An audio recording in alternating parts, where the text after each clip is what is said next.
Hello everyone, welcome to my channel. आज मैं discuss करूंगा आरटीयू बीटेक फर्स्ट सेमेस्टर का ये पेपर है बेसिक मैकेनिकल इंजीनियरिंग के, और ये 2022 का है। इसका पेपर को आज मैं सॉल्व करने वाला हूं और इसके अंदर आज मैं पार्ट बी सॉल्व करूंगा। इससे पहले मैंने पार्ट ए सॉल्व कर चुका हूं और इसका लिंक मैं डिस्क्रिप्शन बॉक्स में दे दूंगा, तो वहां से पार्ट ए को भी आप देख सकते हैं। अब मैं बात करता हूं कि पार्ट ए, पार्ट बी और पार्ट सी, इसके अंदर जो पेपर पूछे जाते हैं बेसिक मैकेनिकल इंजीनियरिंग के, जनरली ये इंजीनियरिंग स्टूडेंट्स के लिए इंपॉर्टेंट है और फर्स्ट ईयर स्टूडेंट को पूछा जाता है। फर्स्ट सेमेस्टर में भी आता है और ये सेकेंड सेमेस्टर में भी आता है। ये पैरेलल पूछा जाता है, ये अल्टरनेट होता है ये। तो अब मैं बात करता हूं ये कि जनरली ये पेपर जो होता है वो 70 मार्क्स के पेपर पूछे जाते हैं, 70 मार्क्स के, और ये 3 आवर्स का ये पेपर होता है, 3 आवर्स का होता है। इसके अंदर पार्ट ए होता है, पार्ट बी होता है और पार्ट सी होता है। पार्ट ए के अंदर शॉर्ट क्वेश्चन पूछे जाते हैं, शॉर्ट क्वेश्चन। इसके अंदर मीडियम क्वेश्चन होता है और ये इसके अंदर लॉन्ग क्वेश्चन पूछा जाता है। शॉर्ट क्वेश्चन जो होता है, एक क्वेश्चन 2 मार्क्स का होता है, तो 10 क्वेश्चन पूछे जाते हैं। तो 10 और एक क्वेश्चन कितने का होता है, 2 का होता है, तो ये 20 मार्क्स से क्वेश्चन होता है जो कंपलसरी होता है। जो पार्ट बी होता है, इसके अंदर 7 क्वेश्चन पूछे जाते हैं और एक क्वेश्चन, ठीक है, 7 क्वेश्चन पूछे जाते हैं। इसमें से हमें करना कितना होता है, 7 में से हमें करना होता है 5 क्वेश्चन। 7 में से हमें 5 क्वेश्चन करना होता है और एक 4 मार्क्स का होता है, तो ये भी 20 मार्क्स का होता है। जो सी पार्ट है, इसके अंदर लॉन्ग क्वेश्चन पूछा जाता है और सी पार्ट जनरली ये 5 क्वेश्चन यहां से पूछे जाते हैं और 5 में से हमें करना कितना होता है, 3 क्वेश्चन करना होता है, और ये 3 क्वेश्चन और एक क्वेश्चन जो होता है वो 10 मार्क्स का होता है। तो टोटल कितना हो गया, 30 मार्क्स। अब तीनों को आप ऐड करिए, part A, part B, part C, तो ये हो गया टोटल 70 मार्क्स का पेपर यहां से यूनिवर्सिटी एग्जाम में पूछे जाते हैं। अब मैं बात करता हूं इस पेपर का। तो पेपर के अंदर जो आज मैं सॉल्व करूंगा वो पार्ट बी के अंदर सॉल्व करेंगे, पार्ट बी। अब देखिए कि सबसे पहले हम लोग पेपर देख लेते हैं कि पेपर किस तरीके से पूछा गया है। तो देखिए कि पार्ट बी के अंदर जो क्वेश्चन पूछा गया है वो क्वेश्चन फर्स्ट कह रहा है कि give the type of welding and explain the one type of welding with net sketch. आपको एक डायग्राम भी बनाना है एक वेल्डिंग का, कोई सा भी वेल्डिंग के बारे में एक्सप्लेन करिए और कितने तरीके का वेल्डिंग होता है। तो हम सबसे पहले फर्स्ट क्वेश्चन को सॉल्व करते हैं। फर्स्ट क्वेश्चन की तरफ हम सॉल्व करते हैं। तो फर्स्ट क्वेश्चन ये करा है कि वेल्डिंग क्या होता है, वेल्डिंग के बारे में आपको डिफाइन करना है। वेल्डिंग, तो सबसे पहले हम लोग जानेंगे कि वेल्डिंग होता क्या है। एक परमानेंट ज्वाइंट है और स्ट्रॉन्ग ज्वाइंट है। तो welding is a joining of two similar और dissimilar metal by the application of heat, by the application of pressure, with and without use of filler material. हम लोग 2 तरीके से वेल्डिंग करते हैं। एक हम क्या करते हैं कि हीट के हेल्प से भी हम किसी मेटल को जोड़ते हैं, और एक हम लोग करते हैं bye the application of pressure के हेल्प से भी हम किसी भी मेटल को जोड़ते हैं, सिमिलर और डिसिमिलर मेटल को। अब हम बात करते हैं कि जनरली वेल्डिंग जो प्रोसेस होता है वो कितने तरीके का होता है। तो अगर मैं बात करूं कि वेल्डिंग जो प्रोसेस होता है वो जनरली 2 टाइप्स का वेल्डिंग होता है। एक होता है आपका, उसको हम लोग बोलते हैं फ्यूजन वेल्डिंग, फ्यूजन। दूसरा होता है फिजन, या इसी को जनरली आपको यहां पे लिखा हुआ रहेगा आपको solid state, solid state welding. 2 types का होता है। अब मैं बात करूंगा कि जो फ्यूजन वेल्डिंग होता है इसके भी टाइप्स हैं, बहुत सारे हैं। इसके अंदर जैसे मैं बात करूं तो इसके अंदर आर्क वेल्डिंग, ठीक है। अब आर्क वेल्डिंग भी जो होता है वो अलग अलग होता है। आर्क वेल्डिंग हो गया आपका oxy fuel gas welding. Next है इसके अंदर रेजिस्टेंस वेल्डिंग, रेजिस्टेंस वेल्डिंग। अब आर्क वेल्डिंग भी जो होता है इसके अंदर बहुत सारे डिफरेंट, कार्बन आर्क वेल्डिंग है, कार्बन आर्क वेल्डिंग है, सील्डेड मेटल आर्क वेल्डिंग, ठीक है, ये भी होता है आपका। प्लाज्मा आर्क वेल्डिंग होता है, plasma arc welding. TIG welding बोलते हैं, टंगस्टन इनर्ट गैस वेल्डिंग, इसी को हम लोग बोलते हैं मिग वेल्डिंग बोलते हैं, मेटल इनर्ट गैस वेल्डिंग। तो ये सब एग्जांपल है किसके, oxy fuel gas arc welding के एग्जांपल है। अब मैं बात करता हूं ऑक्सी फ्यूल गैस वेल्डिंग। तो इसके जो एग्जांपल्स होते हैं, जैसे आपका ऑक्सी एसिटिलीन गैस वेल्डिंग हो गया, oxy oxy acetylene gas welding है, या आप इसको बोल सकते हैं pressure welding, pressure gas welding. ठीक है। रेजिस्टेंस वेल्डिंग के जो टाइप्स होता है इसके अंदर जो बहुत सारा आता है, जैसे आपका स्पॉट वेल्डिंग है, स्पॉट वेल्डिंग, सीम वेल्डिंग, सीम प्रोजेक्शन वेल्डिंग, प्रोजेक्शन वेल्डिंग। तो ये एग्जांपल किसके अंदर आता है? ये फ्यूजन वेल्डिंग के अंदर आता है। अब मैं बात करूंगा कि सॉलिड स्टेट वेल्डिंग के अंदर कौन कौन से वेल्डिंग होता है, तो इसके अंदर भी बहुत सारे एग्जांपल्स हैं। जैसे आपका डिफ्यूजन वेल्डिंग हो गया, डिफ्यूजन वेल्डिंग, ठीक है, या आपका फ्रिक्शन वेल्डिंग हो गया आपका, अल्ट्रासोनिक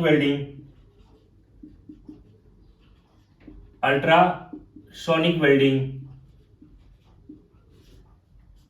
या इसी के अंदर आप फोर्ज वेल्डिंग, है ना, बहुत सारे, फोर्ज वेल्डिंग, ठीक है, roll welding, different types of welding होता है। आपका एक्सट्रूशन वेल्डिंग हो गया, डिफरेंट टाइप्स ऑफ वेल्डिंग ये आता है सॉलिड स्टेट वेल्डिंग के अंदर। तो ये तो मैं बात कर लिया कि कितने टाइप्स का वेल्डिंग होता है, इसके बारे में हम लिखेंगे। अब इसके अंदर क्वेश्चन में जो पूछा जा रहा है वो ये कह रहा है कि किसी एक वेल्डिंग के बारे में आप एक्सप्लेन करिए। तो हम किसी एक वेल्डिंग के बारे में एक्सप्लेन कर देते हैं। हम लोग ये ले लेते हैं इलेक्ट्रिक आर्क वेल्डिंग के बारे में हम लोग डिस्कस कर लेंगे। तो चलिए हम लोग देखते हैं कि इलेक्ट्रिक आर्क वेल्डिंग होता क्या है। इलेक्ट्रिक आर्क वेल्डिंग, अब इलेक्ट्रिक आर्क वेल्डिंग होता क्या है? अब ये फ्यूजन वेल्डिंग का टाइप है, दैट मींस हम इसको हीट देंगे और हीट के हेल्प से हम लोग क्या करेंगे, किसी भी मेटल को जोड़ने का काम करेंगे, और एक ये परमानेंट जॉइंट्स होता है। अब मैं बात करता हूं कि जो आर्क वेल्डिंग होता है तो इसमें होता क्या है कि सबसे पहले मैं बात करूं कि हमारा ये जो बेस मेटल है, या जो हम जो देखते हैं, ये क्या होता है, ये बेस मेटल, इसको हम लोग बोलते हैं बेस मेटल। किसी भी मेटल को हमें बेस मेटल, और यहां पे हमें क्या होता है कि हमें सप्लाई करने के लिए डीसी या हम जो एसी लेंगे, तो यहाँ पे हम लोग क्या करते हैं, ट्रांसफार्मर यूज करते हैं। जो हम सप्लाई यूज करते हैं यहाँ पे एक हम ट्रांसफार्मर यूज कर लेते हैं, ट्रांसफार्मर होता है, ठीक है,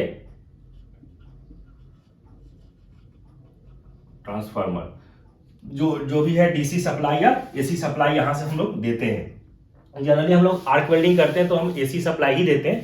तो यहां से हम जो सप्लाई जो दे रहे हैं वो कौन सा सप्लाई दे रहे हैं, यहां से एसी सप्लाई दे रहे हैं, ठीक है, एसी सप्लाई। ठीक, अब क्या होता है कि ये जो हम लोग देखते हैं, यहां से क्या होता है कि जो ट्रांसफार्मर होता है इससे यहां से केबल कनेक्टर होता है यहां से, ठीक है, और एक यहाँ पे क्या लगा होता है, एक होल्डर लगा हुआ होता है, ये होल्डर होता है, ठीक है, एक होल्डर होता है, इसको हम लोग बोलते हैं केबल कनेक्टर। ये क्या होता है, केबल कनेक्टर, और ये क्या है, आपका होल्डर है। जो यहाँ पे हम जो इलेक्ट्रोड लेते हैं, जनरली कंज्यूमेबल इलेक्ट्रोड लेते हैं, और तो इसको होल्ड करने का काम हम लोग यूज करते हैं। ये हमारा क्या है, इलेक्ट्रोड है, इलेक्ट्रोड, ठीक है, ये इलेक्ट्रोड लेते हैं यहां से, ये होल्डर होता है, और ये होल्डर है, और इसको आप ऐसे ले लें, इलेक्ट्रोड को आप इस तरीके से,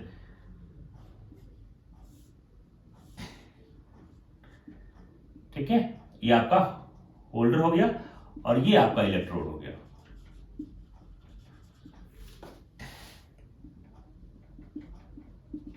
ये तो जनरली हम लोग क्या देखते हैं, यहां पे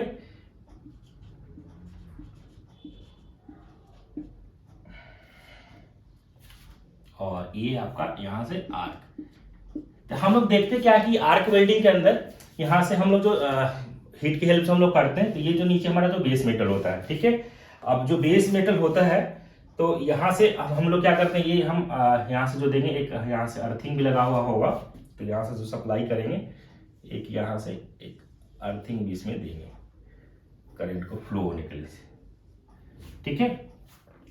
यहाँ पे ट्रांसफार्मर लगा होता है, केबल कनेक्टर से कनेक्टेड होता है, ये होल्डर होता है जो कि होल्ड करता है, और ये इलेक्ट्रोड है, जो कंज्यूमेबल इलेक्ट्रोड हम लोग जो यूज इसके अंदर लेते हैं, ठीक है। अब होता क्या है कि जब हम इसको, जो हमारा जो बेस मेटल है, ठीक है, ये जनरली हम जैसे पॉजिटिव और निगेटिव बोलते हैं, तभी तो करंट फ्लो होगा। तो यहाँ पे जो हम लोग जो देख रहे हैं, तो इसके अंदर हम लोग क्या देख रहे हैं कि जब हम ये जो इलेक्ट्रोड है, ये बेस मेटल जहां पे भी हमें वेल्ड करना होता है, तो इसको हम टच करते हैं। तो जब टच करते हैं तो यहाँ से आर्क क्रिएट करता है, आर्क जनरेट होता है, और इसको फिर हम क्या करते हैं कि थोड़ा सा गैप रखते हैं, ठीक है। उसके बाद हमारा क्या होता है कि ये जो है, जो इलेक्ट्रोड है, ये मेल्ट होगा, और ये एज ए सोल्डर की तरह ये क्या होगा कि जो भी हमें पार्ट को है ना सोल्ड करना है, वो क्या होगा, ज्वाइन हो जाएगा प्रॉपर तरीके से। तो जनरली, और इसके ऊपर जो हम लोग कोटिंग करते हैं वो किसका होता है, फ्लक्स का होता है, ताकि ये क्या होता है कि ये ऑक्सीडाइज को है ना होने से ये बचाता है। तो ये प्रॉपर इस तरीके से इलेक्ट्रिक जो आर्क वेल्डिंग है वो काम करता है ना। इसके अंदर अगर मैं बात करूँ कि कंपोनेंट्स कौन कौन से हो गए, तो ट्रांसफार्मर हो गया है ना, केबल कनेक्टर है, होल्डर है ना, ये सब इसके कंपोनेंट्स हो गया। तो इस तरीके से ये वर्क करता है इलेक्ट्रिक आर्क वेल्डिंग। अब हम बात करते हैं कि जो सेकंड जो क्वेश्चन है, सेकंड क्वेश्चन के अंदर इसमें जो पूछा जा रहा है वो कह रहा है कि compare the working of 2 stroke and 4 stroke internal combustion engine, और इसका वीडियो मैंने डाल रखा है ऑलरेडी, तो इसका मैं लिंक शेयर कर दूंगा, तो आप इस वीडियो को भी देख सकते हैं। थर्ड क्वेश्चन है कि how is steam produce in fire tube boiler with net sketch, है ना। फायर ट्यूब बॉयलर के अंदर हम लोग स्टीम को कैसे प्रोड्यूस करते हैं, तो इसका भी वीडियो मैंने ऑलरेडी डाल रखा है, तो इसका हम लिंक शेयर कर देंगे आपको डिस्क्रिप्शन बॉक्स में। क्वेश्चन नंबर 4 है discuss any 5 properties of engineering material. कोई भी पार्ट 5 आपको एक्सप्लेन करना है इंजीनियरिंग मटेरियल के प्रॉपर्टीज के बारे में, तो ये भी वीडियो ऑलरेडी डला हुआ है, तो आप इसको वहां से देख सकते हैं, मैं शेयर कर दूंगा लिंक को। क्वेश्चन नंबर 5 है कि right the short note on rolling and extrusion. Rolling क्या होता है और एक्सट्रूशन क्या होता है, इसके बारे में आपको एक्सप्लेन करना है। क्वेश्चन नंबर 5 जो कह रहा है, ये कह रहा है कि रोलिंग और एक्सट्रूशन दोनों में शॉर्ट नोट का क्वेश्चन को आप लिखिए।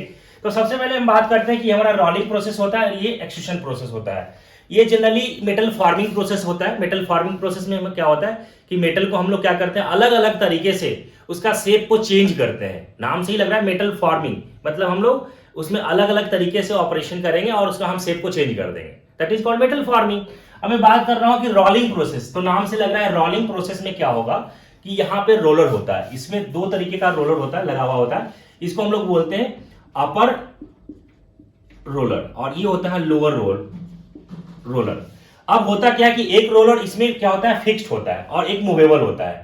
इसके अंदर हम लोग क्या करते हैं, इस रोलर के अंदर दोनों एक दूसरे के अपोजिट डायरेक्शन में मूव करता है। अगर ये एंटी क्लॉकवाइज घूम रहा है तो एक क्लॉकवाइज डायरेक्शन में मूव करेगा, और इस रोलर के थ्रू हम लोग क्या करते हैं, मेटल को पास करवाते हैं, ठीक है। और इसका फिर ये शेप क्या होता है, चेंज होता है, इलोंगेट होता है, मतलब लेंथ इसका क्या होगा, जनरली रोलिंग प्रोसेस में लेंथ इंक्रीज होगा, लेंथ क्या होगा, बढ़ेगा, थिकनेस क्या होगा, कम होगा, थिकनेस जो हमारा मटेरियल है, मटेरियल का थिकनेस कम होगा, और लेंथ क्या होगा, बढ़ेगा, इंक्रीज होगा।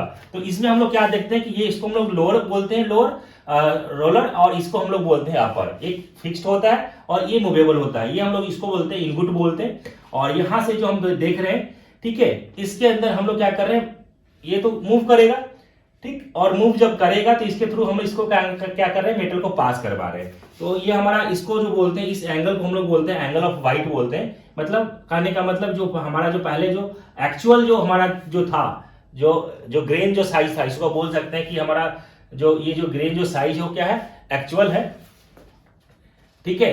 और इसके अंदर जब एंटर करेगा तो ये क्या होगा कि जब रोलर के अंदर आएगा तो इसका शेप देख रहे हैं इस तरीके से थोड़ा चेंज होगा। जब ये इलोंगेट यहां से जब पास करेगा तो इसका क्या होगा, अगेन हमारा क्या होगा कि यहाँ पे जो ग्रेन है, जो अगेन ये चेंज होगा, और इसका लेंथ इलोंगेट होगा, बढ़ेगा, ठीक है, और इसका जो शेप है वो चेंज हो जाएगा। तो हम लोग अल्टीमेटली जो रोलर प्रोसेस के अंदर करते हैं वो लेंथ इंक्रीज होता है, और हमारा जो मटेरियल जो होता है उसका थिकनेस कम होता है। तो ये रोलिंग प्रोसेस कहलाता है। अगर मैं बात करता हूँ एक्सट्रूशन प्रोसेस में, तो ये भी एक मेटल फार्मिंग प्रोसेस ही है। इसमें भी हम लोग क्या करेंगे, मेटल के शेप को चेंज ही करेंगे, बट इसमें होता क्या है कि ऑलरेडी हमारे पास क्या होता है कि जिस शेप में हमें चेंज करना होता है ऑलरेडी हमारे पास डाई बना हुआ होता है। अब इसके पास हम लोग देखते हैं कि क्या करते हैं कि हमारा एक फिक्स्ड कंटेनर होता है, ऐसे ही कंटेनर बना हुआ होता है, और इसको हम लोग बोलते हैं बिलेट बोलते हैं। ये हमारा डाई होता है, जिस शेप में हमें बनाना है ऑलरेडी ये डाई बना हुआ है, और इसको हम लोग क्या करते हैं, रैम के हेल्प से हम यहाँ इसको प्रेस करते हैं, ठीक है। जब हम प्रेस करते हैं तो यहाँ पे मेटल जो है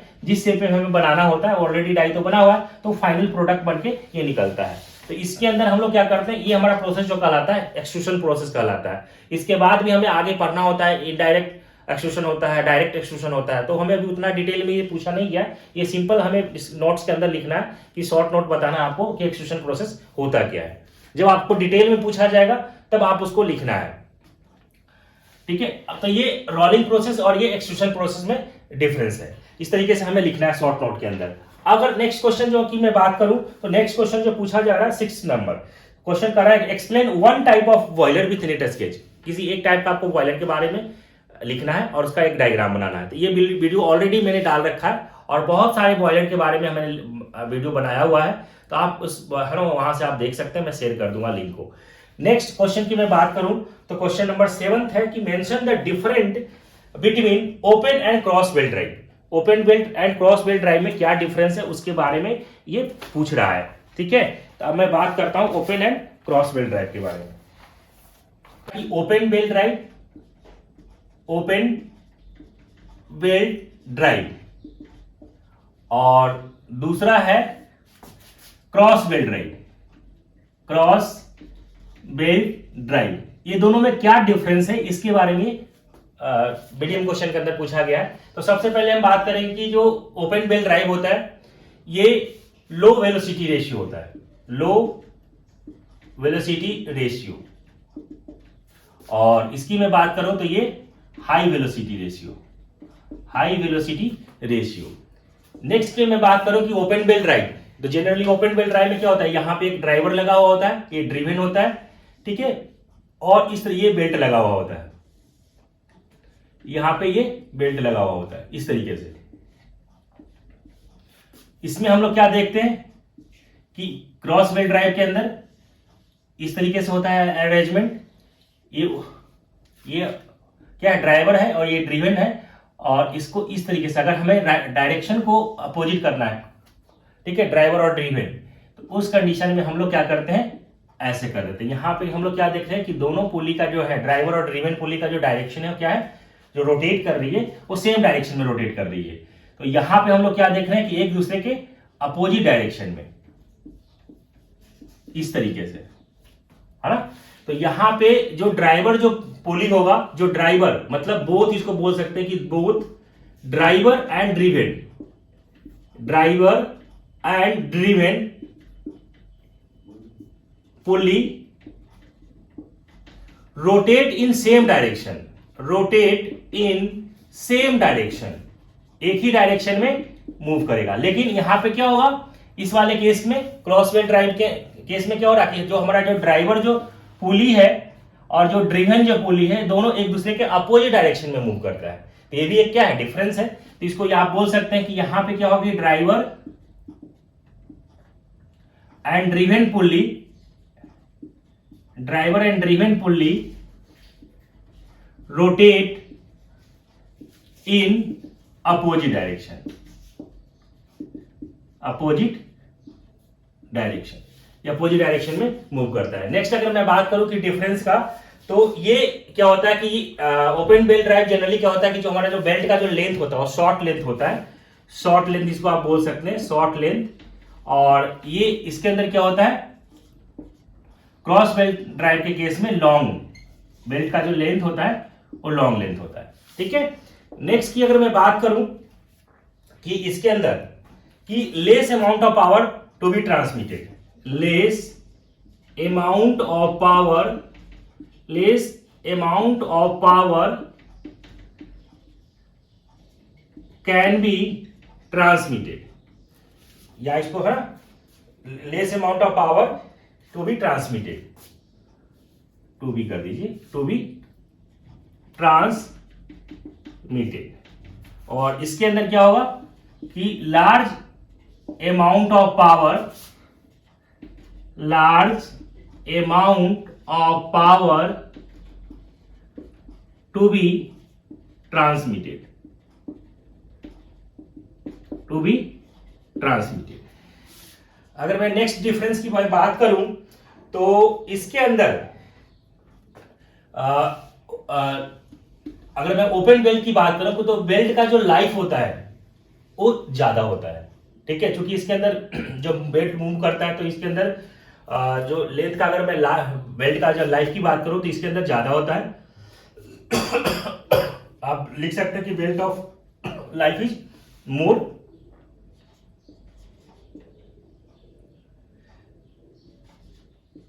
लाइफ जो होता है मोर, इसके रेस्पेक्ट में क्या होता है, कम होता है, लेस होता है, अगर इससे कंपेयर करें तो। नेक्स्ट चीज की मैं बात करता हूं कि इसमें है ना contact angle between belt and pulley, ये क्या होता है, कंपैरेटिवली स्मॉल होता है या लो बोल सकते हैं कि कांटेक्ट ऑफ, इसको लिख सकते हैं कि कांटेक्ट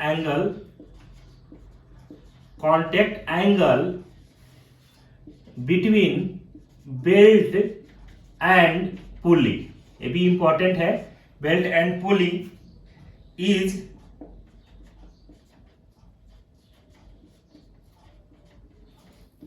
कंपैरेटिवली स्मॉल, ऑलवेज, इसको लिख सकते हैं कि ऑलवेज जो होता है ना ये क्या बोल सकते हैं, always below 180 degree, always below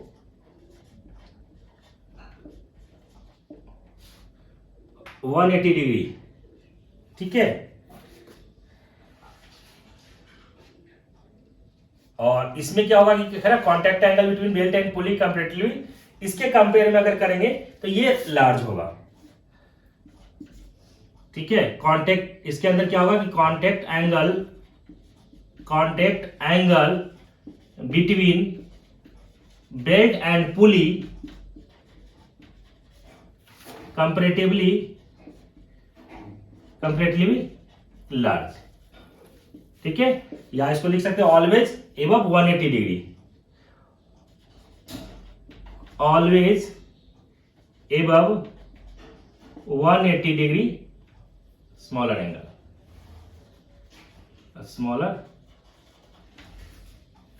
ठीक है, 180 डिग्री इसको लिख सकते हैं, ठीक है। तो ये 5 to 6 डिफरेंस है ओपन बेल्ट ड्राइव और क्रॉस बेल्ट ड्राइव के अंदर। तो इसके अंदर जो क्वेश्चन के अंदर जो पूछे जा रहे थे कि यही कर रहा था कि इसके अंदर ओपन बेल्ट ड्राइव और क्रॉस बेल्ट ड्राइव के अंदर क्या डिफरेंस है, इसके बारे में आपको लिखना है। तो 5 या 6 पॉइंट सफिशिएंट है, आप इसके अंदर लिख सकते हैं। तो इसके अंदर टोटल 7 क्वेश्चन था जो अभी हम लोग ने अभी देखा यहाँ पे कि फर्स्ट टू 7 क्वेश्चन के अंदर किस तरीके से क्वेश्चन पूछे जाते हैं। और इसका नेक्स्ट जो पार्ट है सी, वो हम नेक्स्ट वीडियो में देखेंगे। तो आई होप स्टूडेंट्स आपको ये सारे क्वेश्चन समझ में आ गया होगा। तो आई होप कि आपको सारे क्वेश्चन क्लियर हो गए होंगे। तो अगर आपको चैनल हमारे वीडियो अच्छे लग रहे हैं तो आप चैनल को सब्सक्राइब कर लें और इसके नोटिफिकेशन को ऑन कर लें।